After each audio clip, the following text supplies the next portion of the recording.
Denis, imaš kakšen najljubši anime, opening or something? Ja. Zapoj ga, ne samo povedati. Čakaj, to menjaš, pomeni, da si toliko dober, kaj izvajal. Čakaj, zdaj tako, ne, imaš komad ali kako band zgleda, to je zelo velika razlika, ne? Ne, soundtrack. Drugače skandal, ki itak zmagajo, samo ne, poslušamo ali tudi gledamo. Pa soundtrack iz anime, ja, tak, če bi vzel experience, ja. Zelo v bistvu cool. Sadness and Sorrow, Naruto. Ne, to ni opening. Če gledaš tako običen, bom rekel J-Rock, če bi gledal, mislim, da bi High and Mighty Color zmagal iz Bleacha. Kjer je opening, to je samo vem po številkah. Po moje drugi ali pa tretji. Ok. To bi dejansko zelo veliko povem. Ja, takrat so v bistvu pokazali, da znajo zmešati ful veliko različnih zvrsti in da folku ful ni mar, če je, ne vem, enka se dere not, ena katko poje itd. In mislim, da so bili oni prvi, ki ni bil veš, klišejski J-rock, ki mora biti po nekemu standardu, ker Japonci itak, veš, pač mora biti standard J-rock, ima svoj tuning kitare, a ne, ni isti kot drug, ne sme noben divirati od tega itd. Ne, in oni so bili v bistvu po moje prvi, ki sem pogruntil, da so šli pa čist, there we go.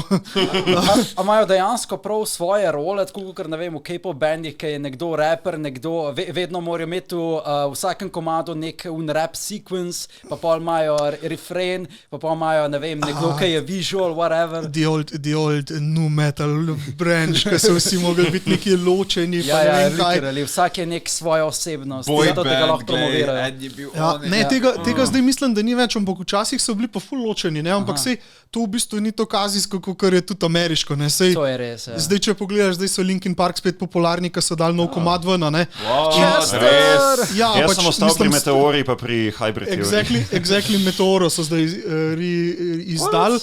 Ker so imeli iste komade že posnete, ampak so se odločili, da ne bojo šli gor in so jih zdaj objavili. To nam pa Breaking the Habits era. Ja.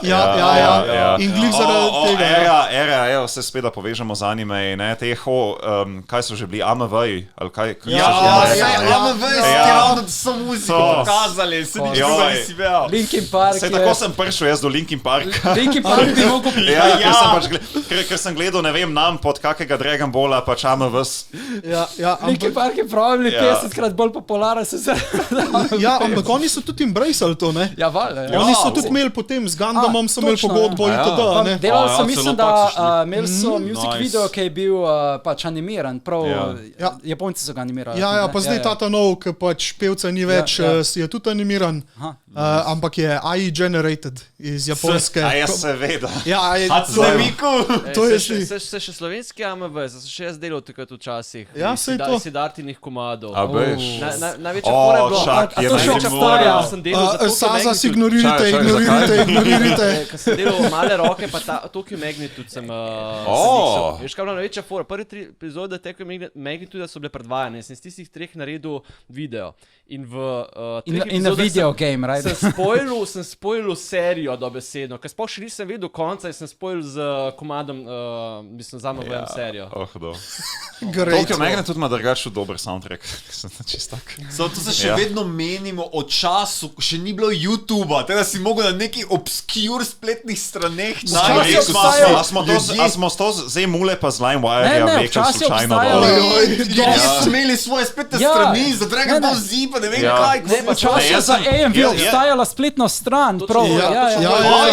Kompetični so bili iz tega. Jaz mislim, da sem tak randomly zdaj mule potegnil, ko sem pač iskal epizode animejo, pa so bili potem AMV-ju vmes. Včasih je prav tako, ne, sem imel prav nek forum variant. Si zelo možen, ker jaz sem šel next level, ne, jaz sem pa se smatral očitno za Japonca, sem pa Perfect Dark uporabljal.